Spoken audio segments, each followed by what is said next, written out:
you very much for the floor. What are you going to hear from the opening government today? First of all, how are private armies actually functioning, about their points, motivation and goals. Secondly, what might happen if we give them too much power, and by power I mean money. And thirdly, about transfer of responsibility from the Western states. Before all of that, I'd like to say that in this debate we are going to talk about an interventions.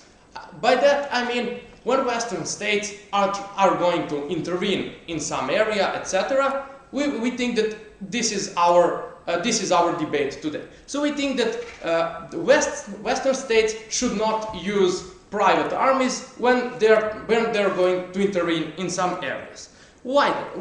And the main problem in this debate today is too much freedom for those armies. Well, how is all this process functioning? First of all, you gave them money and you sign a contract with them. They will do something for you and you will pay them a lot of money.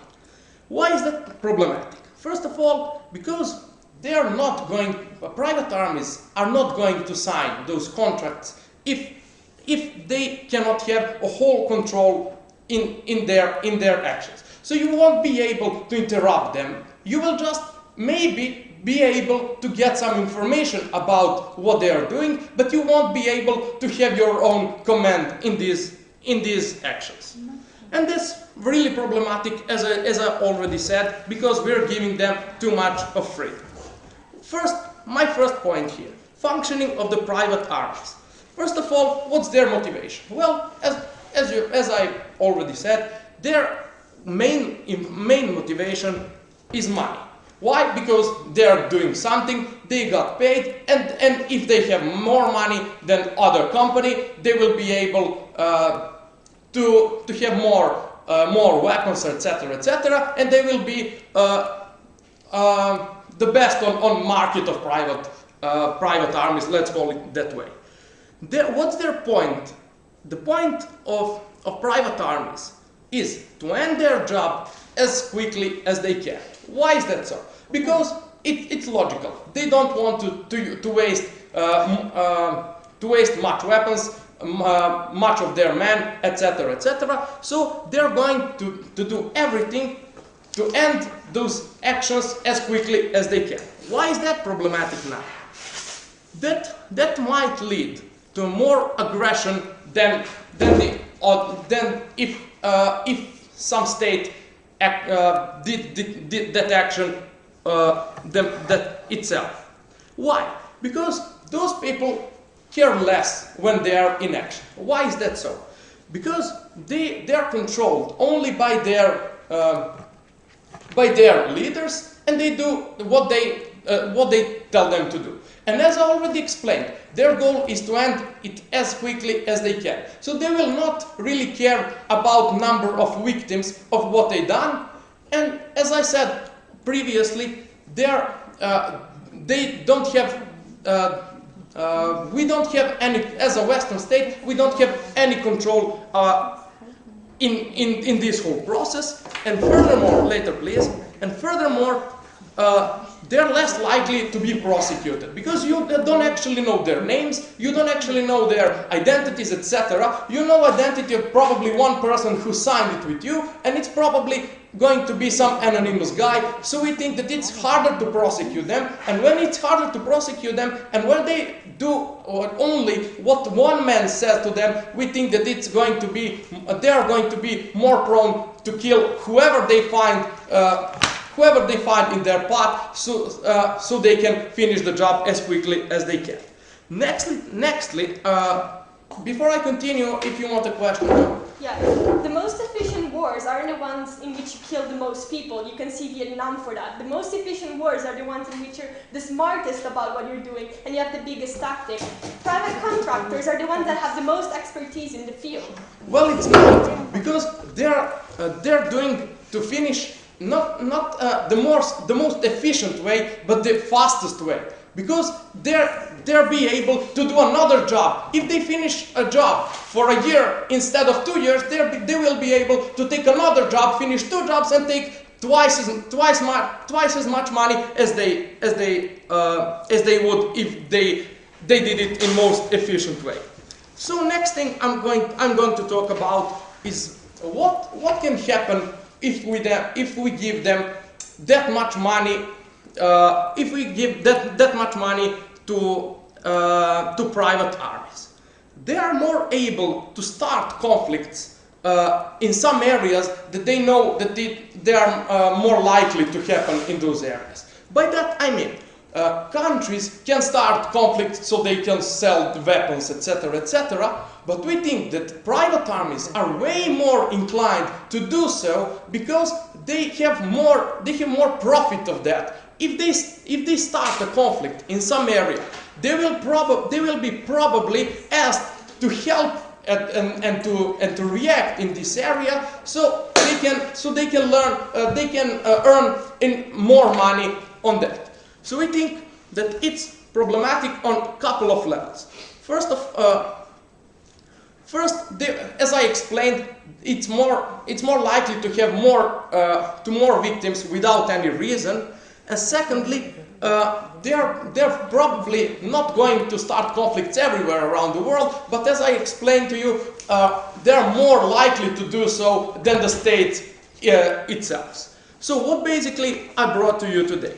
First, about how are private armies functioning in today's world, their motivations, goals, points, etc., and about what might happen if we give them too much power. My partner is going to talk more about transfer of responsibility, and for the reasons I brought to you and my partner will, I'm more than proud to propose this motion. Thank you. I'd like to thank the Prime Minister very much and call upon the Leader of the Opposition.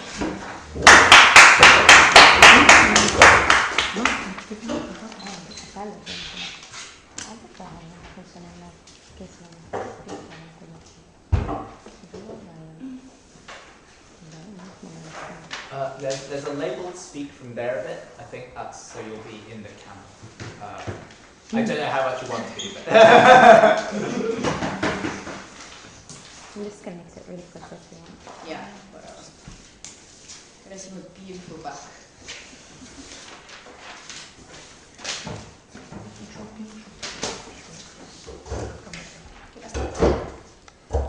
The proposition seems to operate under the assumption that once we hire some conscripts, we have no control whatsoever over them. They just go in the country and do whatever the hell they want to.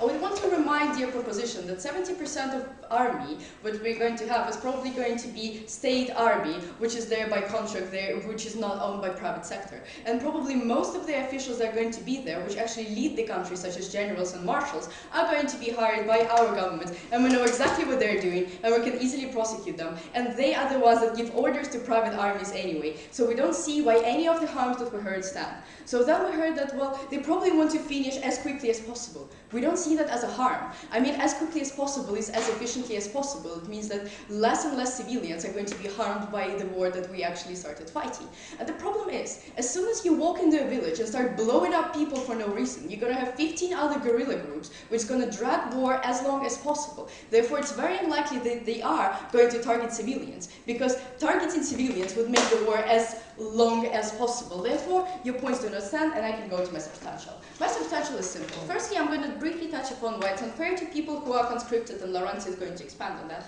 Then I'm going to talk about wars. Why the wars under this motion are going to be fought less efficiently. Secondly, why it's going to be more atrocities happening. And thirdly, why we'll be much more likely to lose political capital and drop out of very necessary wars that we need to be fighting.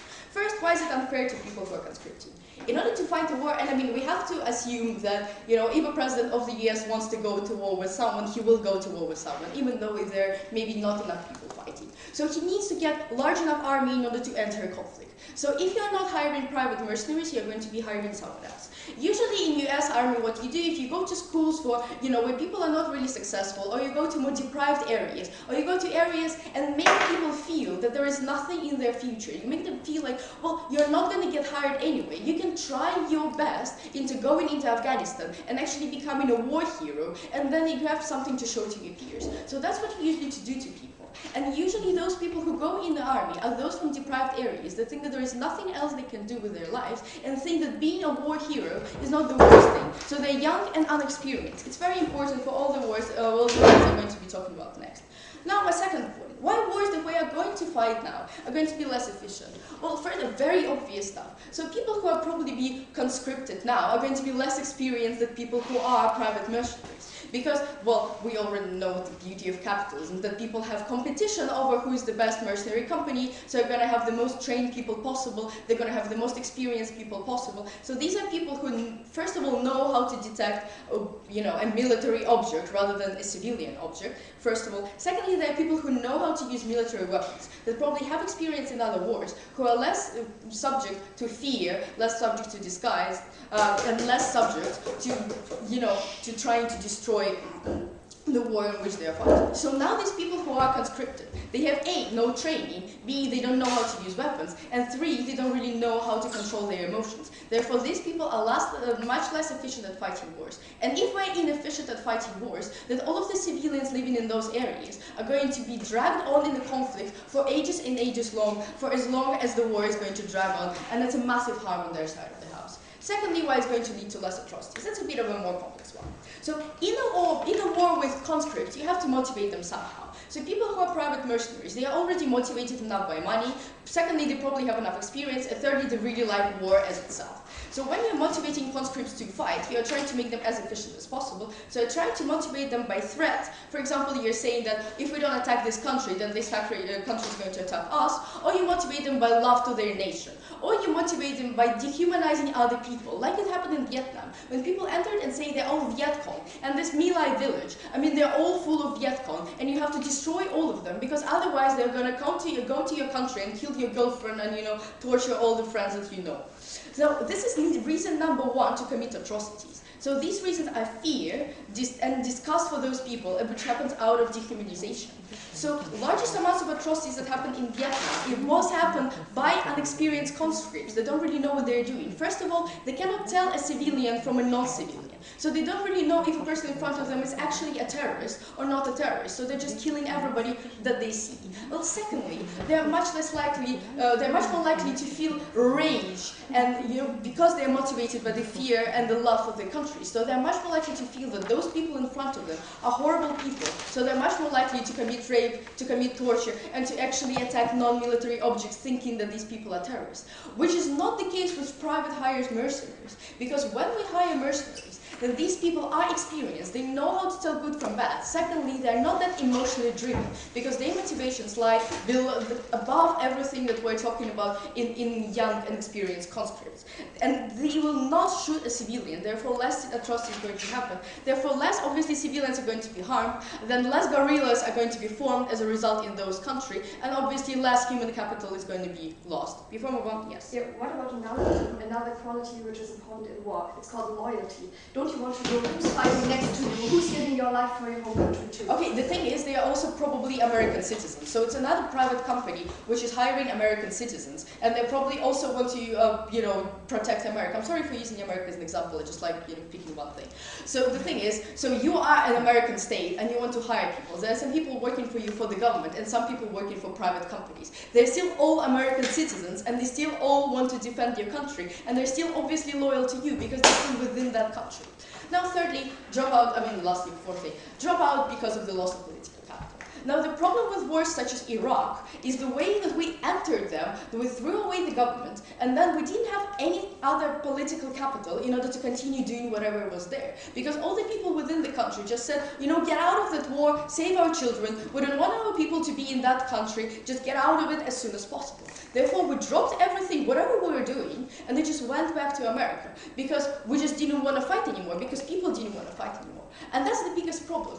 Not only in the wars that we already started, but in the wars that we might fight in order to save people from atrocities, in order to save people from dictatorships. So you have to stay in and ensure peace. You cannot just enter in, just drop everything out, and and just leave. And the biggest problem is when people have these sons who've been conscripted by the thing I was already talking about. When they have those people already hired, the mothers and wives are very, very likely to go there and say, get our sons out of that place immediately. And that's why we drop out of wars. It doesn't happen with private mercenaries, because their life is war, and obviously the mothers are not going to go, get up and get my son out of war, because he's already, within that, he's already motivated by it. As a result, you will not drop out of necessary wars, because it's just a weird policy to implement. I'm very happy with your post.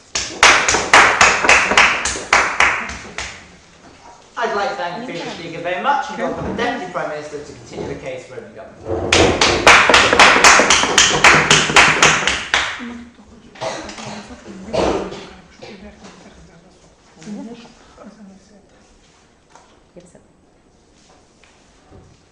Okay.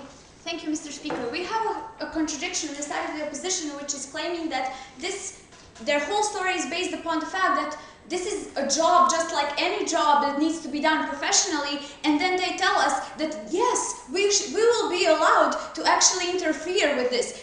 Guess what? We won't, and we haven't been. And they are telling us about how we are going to be able to control these people. Why are we not going to be able to control these people? Here's an example. You had Black Hawks, which is a very famous private military. Once they committed certain things that they shouldn't have committed and started being rejected by governments for hiring, they just switched their name to the academy and everybody started hiring them again. So we do not see that you will be able to actually control those people enough and well enough, because in the war zones, we from the side of the government, we say yes, you might not even be able to control your own army to the extent that you want, but you are still going to be much more able to control them, much more able to prosecute them, and much more able to actually see what's going on there, and we see that as a huge benefit. So what other thing is, they're telling us that these people that actually voluntarily come into the army, they tell us that they're not successful enough and they are poor. Not true. Not all of them are. Even if that's true, we still see that more not successful people or more poor people will be actually will be motivated to go into war because they will be attracted by huge amounts of money. Here, you have people who are still willing to kind of develop themselves, because the Americans, for example, give out their soldiers right to education and stuff like that. So we see that those people will still be willing to strive. And even more important, those people are the people who are not willing to commit their whole life to the war, which we see very important, because that actually kind of influences the personality of those soldiers in private armies to the extent that they actually use their human side, which we see as the most important thing in this debate. Yes, they also tell us about the less subject to fear. I will come to this later. And about the losing political capital, we see that the wars that the state chooses to fight are something that regards every citizen. And if the citizens are not happy with those wars that need to be fought, it is their right as the citizens which fund this army and which have chosen this government to say, we do not want this war. Yes, maybe there will be some retrieval, but you still have other countries that can intervene. There is a very little possibility that at one point and at one certain war, you will have all Western countries that will refuse to intervene. Even if that is so, you still have UN as something that is above even the Western states, which will enforce this. Even if it does not happen, we still see that it's better for us not to fight unnecessary wars rather than fight maybe unnecessary wars, or even fight those necessary wars in a terrible way and miss out on the point of all of it. So what you're going to get from me today is, first of all, the difference between the hired and soldiers who volunteer, and why is this so relevant. We have heard from them that these people will be able to finish the job the most quickly, the most efficiently, and they are well trained. It does not have to be like that. Why? Maybe they will make the war the most efficient, but in order for you to complete the war most efficiently, you need to make certain sacrifices, such as killing the civilians, such as destroying the infrastructure of those people, and it will still have huge consequences in that society, and we still see that as much worse thing than having an army which is kind of having a slower progress in those wars, but is still making certain achievements. Also, they tell us why is it so relevant that these people actually agreed to... Okay, before I continue, yes. Private companies have an incentive to provide with people who commit the least atrocities, kill least people, and are the most efficient at fighting wars. Why would government do that? Here's why not. Because when you enter a war as a state, you are subjected to an international law, which requires you to follow the rules of war.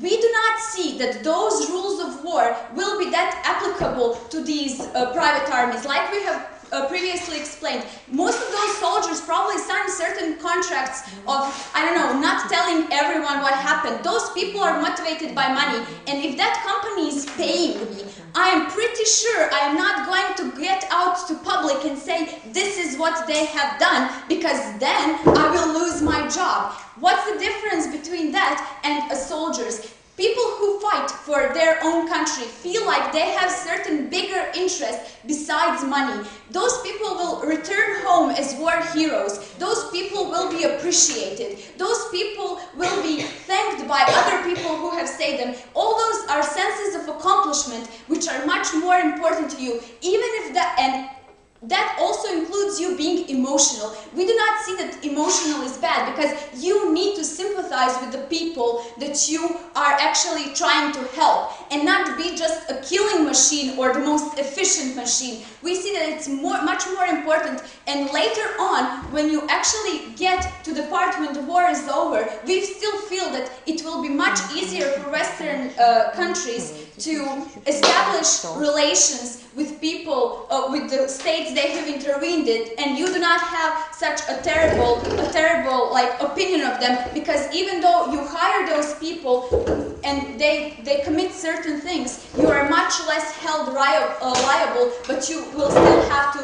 You might be able to say, okay, we have not known about this, but there is still the damage is done, because those states that you have intervened in will have a severe, like, bad opinion about you, and it will transfer also to other things that you do, and that's where you lose your political capital. And in this case, once you know that you can better control your state, because you can prosecute your own people, you can actually control what's really going on. You have people who are not motivated only by money. You have people who want to be perceived as someone who has done something good, and those people will be much more conscious of their own actions, and those people are much less likely to commit those damages they have told us about. For all these reasons, please propose. Thank you.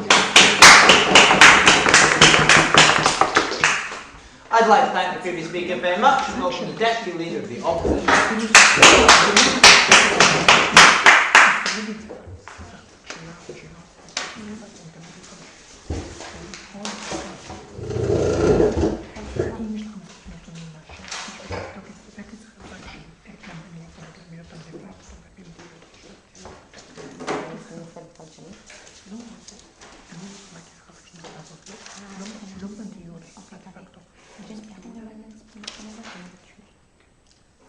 Thank you, Mr. Speaker.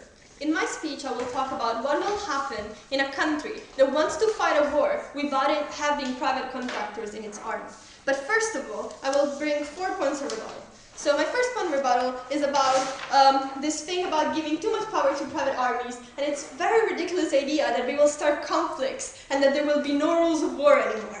We think that this is completely, like, not true, right? Because when a private person starts a conflict in a foreign country and engages in act of war, that person is called a terrorist, which means that it's highly unlikely that any Western state will actually start paying its company or, like, engage in that war when that person is clearly a terrorist. That also applies for acts of war that private contractors engage in during wars. those are just private people engaging in these wars, right? So if they do kill a civilian, for instance, which you think will happen less, but even if they do that, they will be a private person who is completely, like, we are able to prosecute, even a private company. It is the reason why there is a very complex and like very servolotic, like international criminal law, and that doesn't actually work. It's because it's much harder to prosecute states rather than individuals. When you have to prosecute a state, it's very, very hard because that state has sovereignty. When it's a private company or a private person that commits an atrocity, it is much easier for the state where that person comes from, or for the state in which that atrocity has been committed, to prosecute them in a normal civilian court, like a normal private person who kills someone. So that point's for. No, thank you. My second point of rebuttal is about this like thought of private contractors as emotionless killing machines and how that is bad. Maybe we'll be emotionally killing machines. But why is it bad? Because we're trained to only kill the enemy. Because it is the enemy, because it is their job to kill the enemy. We're also trained to end the war in the most efficient way, in a less costly way. When you go into a house and instead of killing a terrorist, you kill a child, for instance, that will lead to an enormous backlash for the population. That will lead to more days of war, more months of war. That will lead to more ammunition being spent, more people needing to fight that war, more money for the company. A company does not want that because we're actually engaging into making profits out of this war, which means it will have more incentive to only send people that can deal with the situation. The reason why soldiers from the US Army, for instance, in Iraq, go into houses and start killing little girls rather than killing, for instance, terrorists, it's because they do not know how to deal with the situation. It's because when they go into a house in a situation of danger, they're scared, they have no idea what they're doing, and they see somebody moving in the shadows. They think it might be a terrorist or it might not be a terrorist. In the just heat of the moment, they just shoot. A very trained person will not make that mistake, or even if they do that, they will make that mistake in a less number of cases because they're more trained. Third, about loyalty, we've been when you work for a company and are paid, you're loyal enough, and it's in a more rational way. We think that irrational and a gut feeling of loyalty can actually be very counterproductive and dangerous because it can lead to the sticking of those narratives that Evelyn told you about dehumanizing the enemy and make people think that everybody in that country is the enemy and you should kill everybody. When you're actually rational and your own loyalty lies into the war that is being fought, it is less likely that you will actually buy into those dangerous and wrong narratives. Fourth, about control and prosecution, I already talked a little bit about this. It's actually easier to prosecute private people rather than people in the military, because when you have to prosecute a soldier, you need to use a military court, which is much less transparent than a public, normal civilian court, which means that actually people will have even less trust. That's what happens right now in the US, right? Because when a soldier commits an atrocity, you have no idea what will happen to that soldier, because it will be, with a military court, nothing happens, you have no what to do. You have no idea what happened. More on that also, a state in this case will have less of an incentive to do cover-ups when atrocities do happen. Why? Because it's not the state itself that committed the atrocity, it is a private company. They can put the blame on who did it. When an atrocity is committed by a US soldier, it is a very big point of shame for the government itself, which means that they do cover-ups. It's not that those atrocities don't happen, because it's just impossible to not make them happen when you send 18-year-old kids who have no idea what to do in a conflict zone. They will just cover them up and do nothing about it. But moving on to what will happen in a country that wants to fight over about private contractors. Also, how does that get soldiers right now? Well, there are career soldiers, which are around 5% of the soldiers. We have private contractors, and then we have kids who see no other choice for themselves rather than that of joining the army. So when you take out group 2, you will need a hell of a lot more of group 3 to make up for those missing private contractors. The government seems to live in a fantasy world that wars will just stop or somebody else will fight them for you. No, right? That's not realistic, because wars are fought for larger reasons and interests than those of the working class or the people fighting that war, of the soldiers you sent to war. You started in the Vienna War, even if hundreds, thousands of soldiers were dying, people that were engaging in the war didn't actually care because there were larger interests at stake. Also, there are wars that should be fought. Even if you involve the UN takes its soldiers from private countries, so you will still need those kids who see no future to fight wars for you. We think that it's just naive to think that will not happen. So what will happen when wars are fought and you need soldiers? What about these soldiers? So group 3, those kids will need to make it up. How? 2 ways. 1, conscription, the easiest way, Vietnam War style. 2, a more subtle way of getting young kids. So we see it happening in the US right now, where US Army officials go into high schools in marginalized areas and show them the army as the only option they have. And they lure kids into to the army. It's not a real choice, right? Because we give them no other option. This will even increase. Why? Because the state will have bigger of an incentive to actually make sure these kids will really not have any other choice. Because we need more kids to go into their army to fight their wars. Why is that bad? Well, first of all, it's completely unfair, right? Because the marginalized in our society will stay even more marginalized. Why? Incentive to do it at the beginning, so that they will have a higher incentive to actually join the army in the first place. Plus, you will have a higher group of marginalized people in the future. Why? Because you will have veterans with no future, right? Because when you take a kid that who's 18-year-old, like poor education, has nothing about the war, put him in a war, take him out of a war, and put him in society, what can that kid do?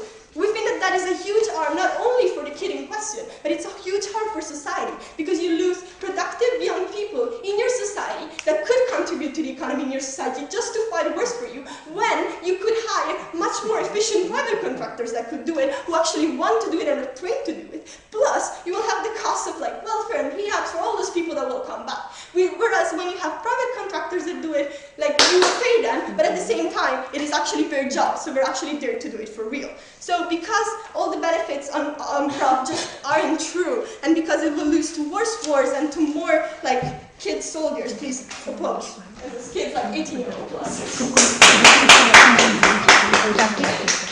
I'd like to thank the previous speaker very much, and indeed everybody in the top half of the debate. I shall call the government member to open the case for DGJA.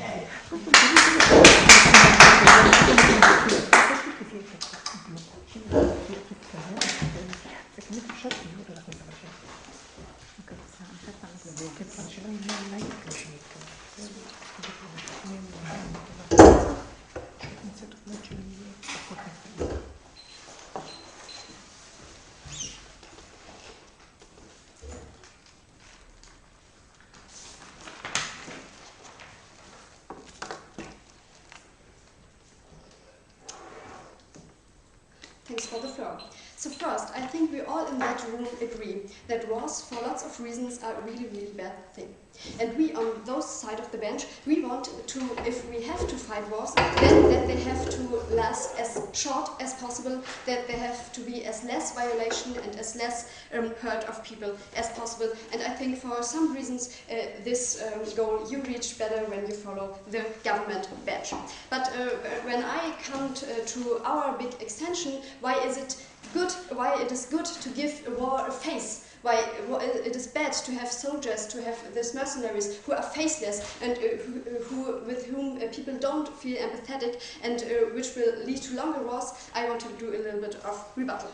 The opposition came up here 2 times with the point that this will lead to not educated 18-year-old boys who will fight in Vietnam or in other states. So first of all, most countries spend more money on their on the military system than they spend on public health. So usually the soldiers in the country, they are trained, they get good education, they get good things they can use in the field. So they are not sent into battle after 2 weeks. So we think this is not that much there's much experience you get when you are a soldier, that it's not that necessary in a war, that you also can be trained. About the court and how to punish the mercenaries, then we can say, yes, we do have military courts. So when you do a crime in war, yes, we agree that it's sometimes hard to follow the people who did it, but this depends on the war. That depends on the field of war, that the country in which the war takes place is destroyed, and it's in general really hard to find these people. This is not a thing between soldiers and between the mercenaries. So this is a fact you have when there's war in a country. Then another point you made really empathetic was the 18-year-old boys who are lost for the society when they fight in war. And we think, yeah, it is a really bad thing, but maybe it is in some case good to give these people who fight in the war a face. And this is how I come up to our big point. So, unfortunately, for lots of politicians, war is not just war in first case. It can be a big step in their career. We have seen it with Bush in America, we have seen it in other wars. So first of all, for the politicians and for the countries, they want the war to go on, and we think one thing to prevent it to last that long and to cause as much of harm, it is that the people in the country where the soldiers come from, they want to lead this war to an end. And we think when every person knows a person who's fighting in the war in that country, I know it's my neighbor, I know it's a friend, I know it's my relative, then I feel engaged with those people. Then I also feel engaged with the people from the other side, because I know they are also relatives, they are also brothers and sisters, and I can feel the pain I feel when I know one of my relatives is fighting in war, and I damn want this war to come to an end. And we think that this is a pressure you sometimes need to come to the media, to make the people know how the world is going on. And people work like that. You are more empathetic, you care more when you see in the TV and the media that there are people fighting like you, that the boy next door is fighting and not some mercenary. Then you care, then you want to make this world end, this war end, and then there can be the pressure to force the politicians to sit on the table and make peace, which the thing is that after a war, usually there's a question, why did they make peace just now? Why didn't they do it half a year before? And we think this half a year before time will come sooner, as sooner the people can feel empathetic, the people know that their neighbors are fighting and that they want to end this war. Yes. What is better, in your opinion? Millions and millions of citizens, of young kids dying so that a war ends up a little bit earlier, or having mercenaries doing the job more quickly, more efficiently, with less people being dead, and still the same outcome? The war ends up earlier. And that's the difference. For us, all people count. We neither want the 18-year-old boy to die, and we neither want the mercenaries to die. We want to end the wars, and we think it is better to end the wars faster when you make people in the home countries disagree with that war, because they have the power through the media just to tell that they don't agree, and they know the price this war is going to take their home country. This war is going to take both sides a price, and that they want to come to an end. I will take a closing. In the asymmetrical wars that we have today, don't you think that even if I accept your case, don't you think it's more important to have actual professionals in the field rather than having your boy next door? That's the point they made as well. But we think that is not that difference between that professionals. When you are going through the army, then you are trained for years. Then you also have your education and not sent after 2 weeks. So maybe there is a little difference, but I think it doesn't count that much. And this in the world today, you mentioned, it is also a thing that we have more and more technical standards. So the experience you are talking about is that you know how to do it with that gun, how to deal with this or that, and I think therefore the time should reach, and they also can know it, and it's not that difference between the people who are in the army and the people who are mercenaries. What is the difference between the mercenaries? That they they are people who do it for the money, and when you do something for money, then we think it's a very humanless reason that you can feel empathetic to people who live there. That was a kind of the first government also mentioned, that they feel less empathetic to the people in those countries, and you feel less empathetic to the one who's fighting next to you. That's what I said in my POI. When we have to fight wars, then it is important that you can trust each other in the field. Then it is a bad way to let mercenaries there stand you can't trust. And for all those reasons, that we want to have a war of faith, that we want to make the people end the war and last it as short as possible, we beg you to propose. Yeah.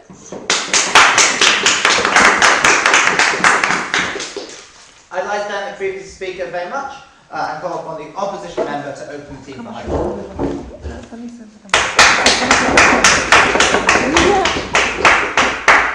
Just say something. Say stuff.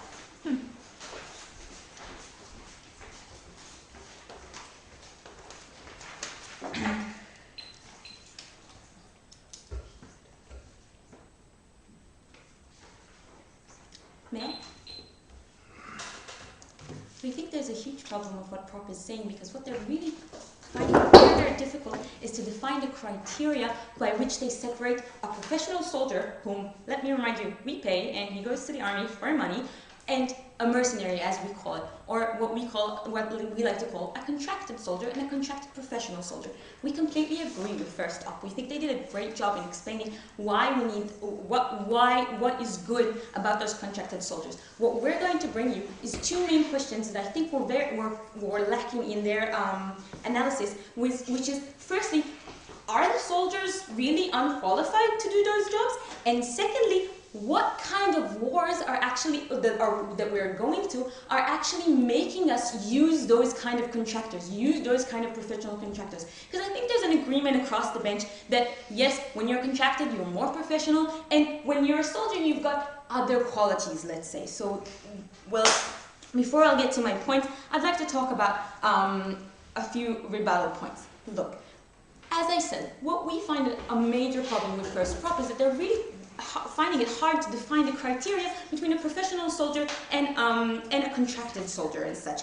What First Prop tried to say that, oh look, soldiers got other motivations because later they'll be heroes. So let me tell you something. In wars today, we don't have heroes anymore. We hardly have any of those face-to-face battles, one army in front of the next or anything like that. We've got people pushing buttons, we've got people using sticks and gears, and we've got people developing better devices in order to fight in a more holistic way. Those people never get credited a lot of time because their work is actually undercover. They can't promote their names, and therefore the hero thing just doesn't stand.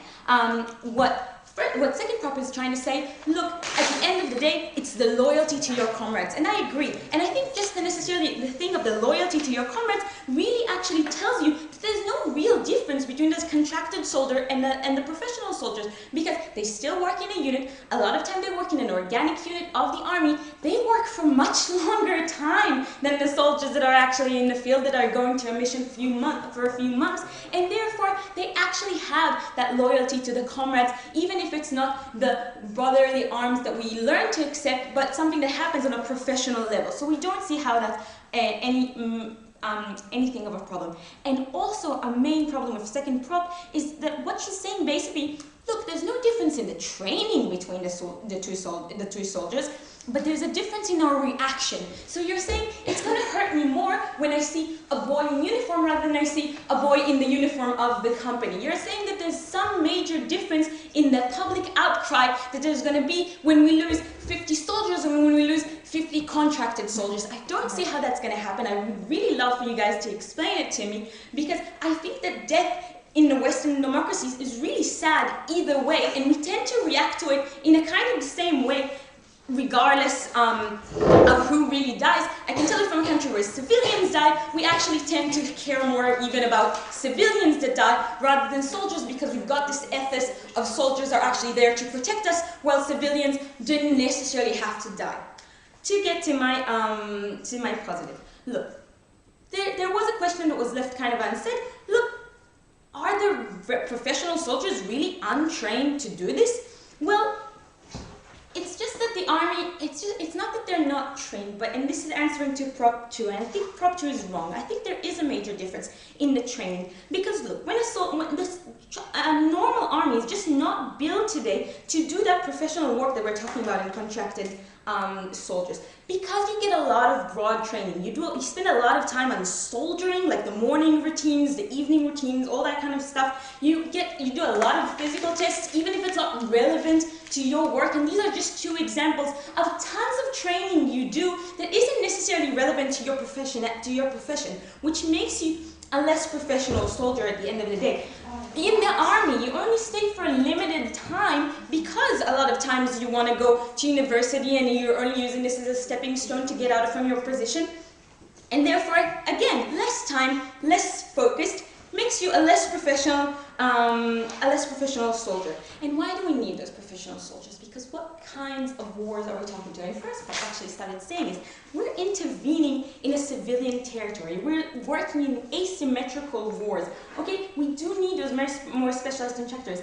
It's a civilian territory. A lot of times what we're intervening against is an organization that uses civil population, and also its soldiers are very, very ideological and very, very committed. Trust me, no one in ISIS gets any promises to go to college later or like a really, really big sum of money. They really, really, really don't. Okay? So what more do we have to develop in order to face such ideological, very, very committed people? We have to be smart. We have to we have to be technological because we need less damages to our soldiers. For example, smart bombs that are also preventing collateral damage. For example, intel devices that are actually allowing us to gather intel against, intel that isn't available to achieve by a person. If you don't want, I'll take first. It is much more likely for the state army to have those because they have monopoly over the new ideas. They also have much more money, and they're not willing to give them up to private armies. Clearly you don't know the army, okay? I've been there. They do not have a monopoly on knowledge. Knowledge develops a lot faster in a much less bureaucratic organization than the army, in an organization that is on the free market, therefore has a lot more money and can offer a lot more money to the brightest minds available. No, the army isn't, it's good, I'm not saying it's bad, it's just not the best. It's not specialized, and if we want to protect our people, and if we want to do that, then we need specialized. Okay, we need professional and experienced soldiers, like the contracted soldiers. Okay, because unlike like we talked about, most professional soldiers only do one short mission for a very short amount of time, while the contracted soldiers, they stay for a year, for 2 years, for 3 years. They get to know the territory a lot better, they get to know the people and the population a lot better. Yes, they are less likely to make any damages that isn't what we were planning to do. And no, unlike what Prop is thinking, the army is definitely not the best place to develop that kind of ability. It can't develop that kind of ability because it has to invest in the routines I already talked about, and that's why we think that at the end of the day, contracted soldiers are what we need because of the wars we're fighting, and because we can't really train our soldiers to fight those wars anymore. Therefore, we come to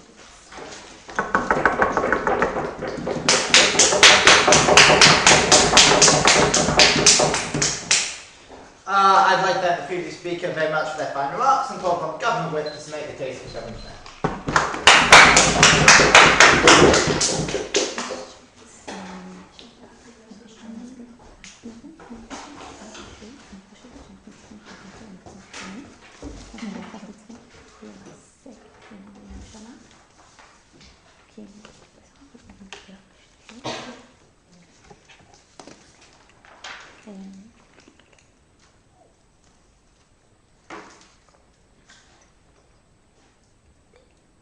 I'd like to sum up this debate for the government bench by raising 3 questions. First, who are the soldiers that are fighting today? Secondly, who is going to be a private contractor? And third question, to having less war should be our goal, right?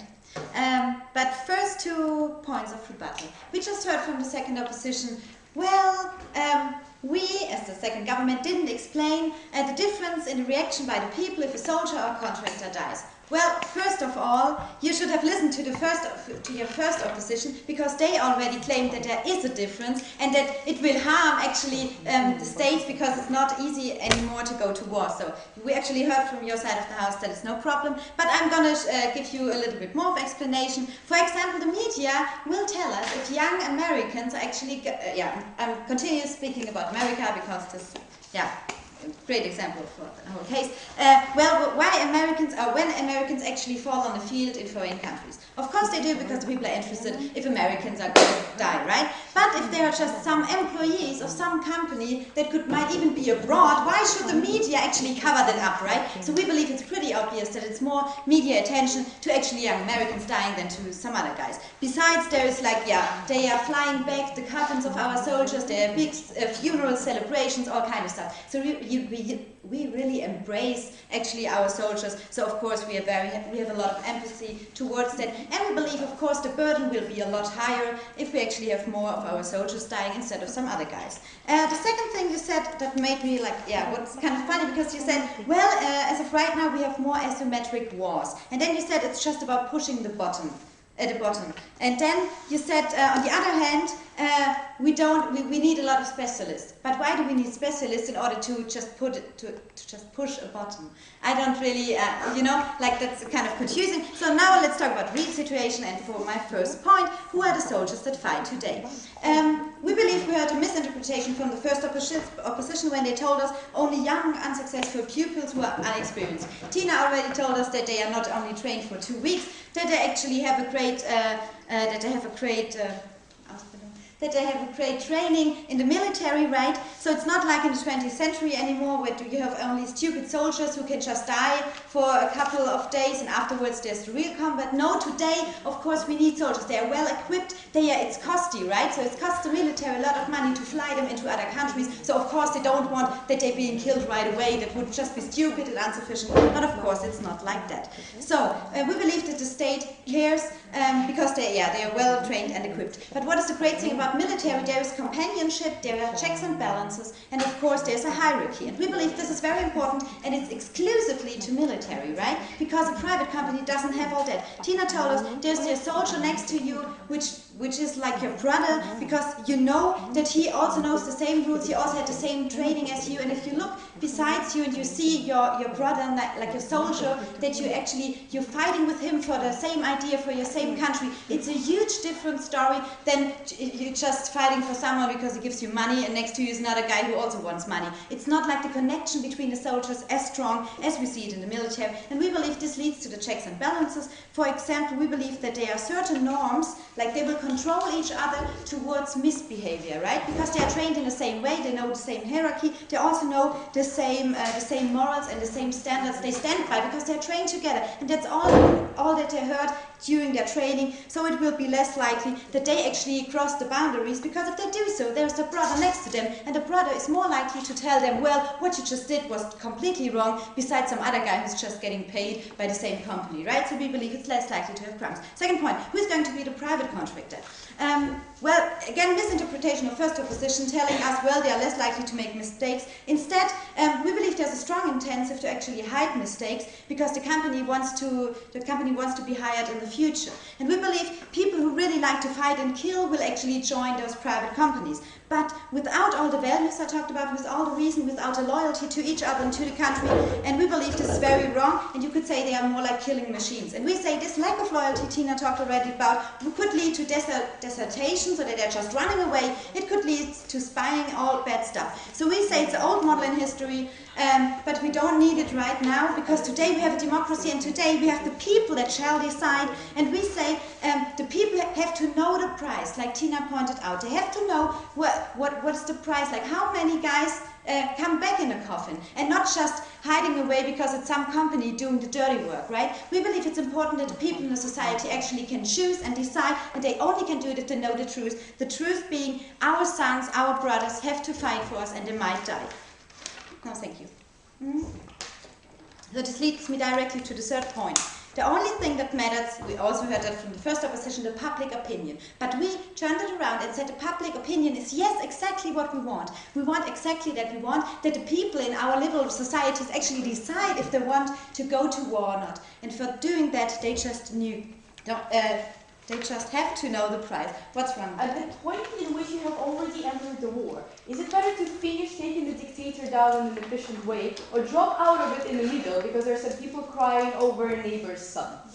Okay, we are like actually talking about the future. We want to prevent future wars, right? But of course, if we're going to end them right now, that's fine. I mean, if you have one less combat right now, that's also fine. But of course, we have to. For example, in your example you gave about Vietnam, right? Of course, it would have been good to go out of Vietnam half a year before that. Of course, it would have been great. We believe in the future we will have less wars with our model, and we believe we don't need to have, we need to have the soldiers who actually have all the training, stand by each other, and actually know the importance of having rules of the companionship and all that. So on one side of the house, like on our side, you have the hierarchy, you have people who are trained, who have values and stuff, and on your side of the house, you have just money-greedy killing machines who care for nothing else besides their payment, right? And we believe, why can't they, if it's so great, why can't they not just join our military in the future. I mean, they could get used to the training, to the hierarchy, all that, but they're not gonna, I mean, they don't, apparently they don't want to do it right now, and you didn't give us a reason for that. I don't see it, so maybe the second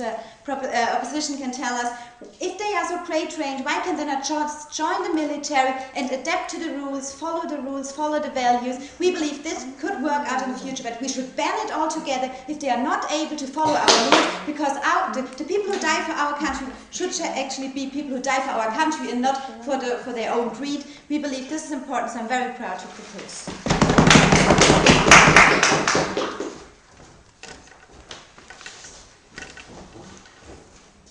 I'd like to thank the President Government Speaker very much and call upon the Opposition Whip to make a brief statement.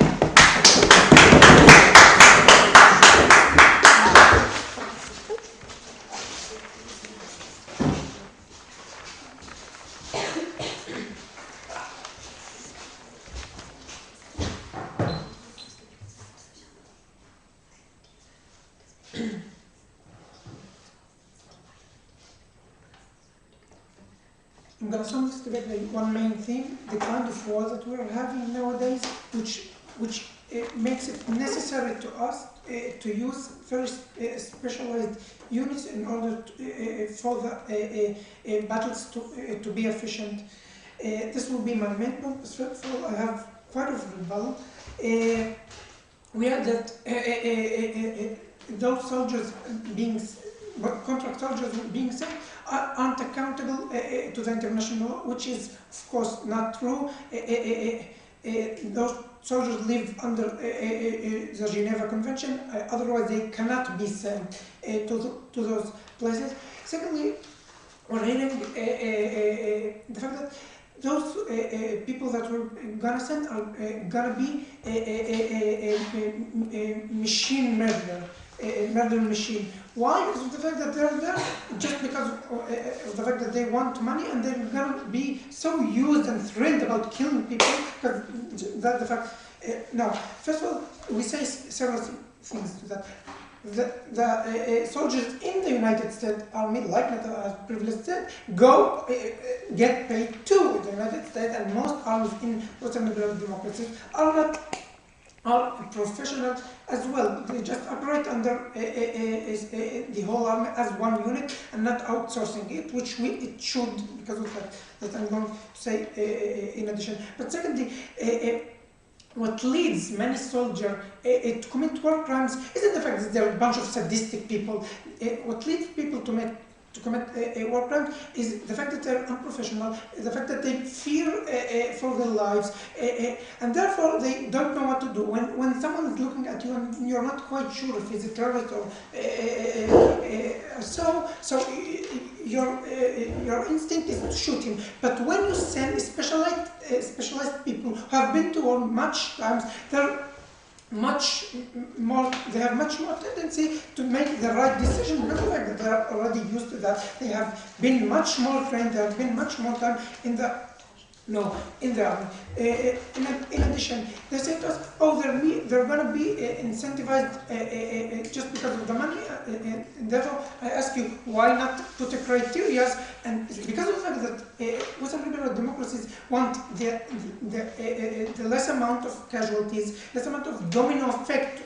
Therefore, the criteria that government is going to be using in order to judge and associate and evaluate those units need and will have criteria based on this thing: how much casualties are we going to have, how much damage. And see, in addition, that I already told you that they're not going to be making strategic goals, just specialized tactic decisions, which they have the specialty to make.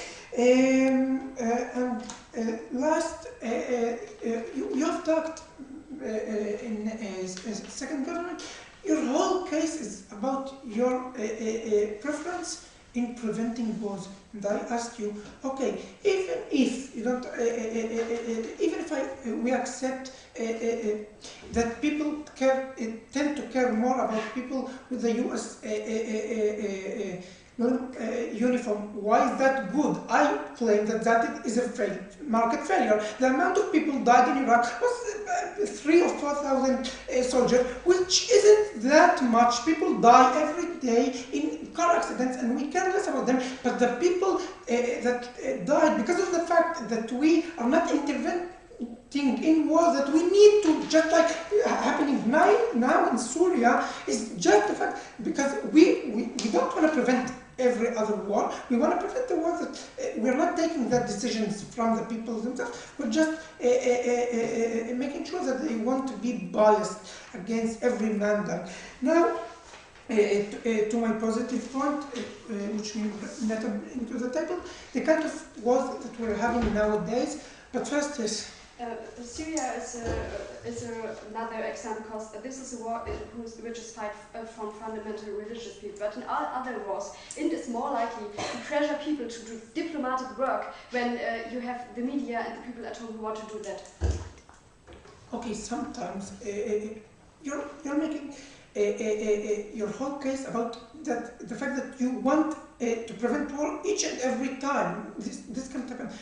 Most of the conflicts nowadays require a military intervention. Between democratic countries, we have not seen a war ever since the Second War. So in most cases, we do need to make certain actions. Now for my positive point. The kind of wars we're having today, we're now having these asymmetric wars which need very specialized units. Which units? The units that me and Neta are talking about. Most of the soldiers that are being recruited in those units, because of some of them, most of them, are retired soldiers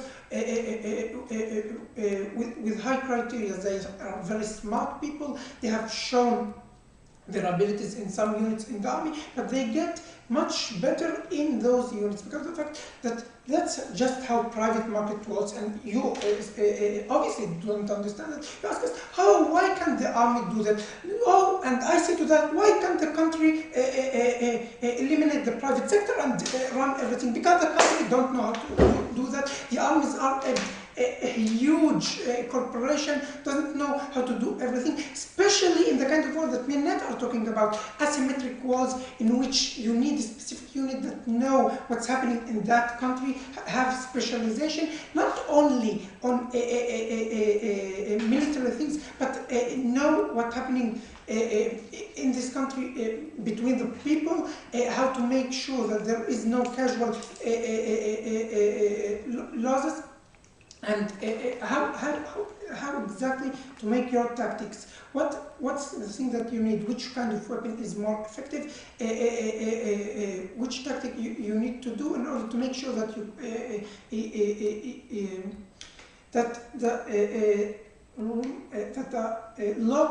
local people won't turn against you. When you have that kind of speciality, based on the knowledge that you have, when you have the best soldiers that are that have the best guns, and so it will lead to much efficient wars with much less casualties. And because of the fact that the modern ones need much more special units, we call it to oppose.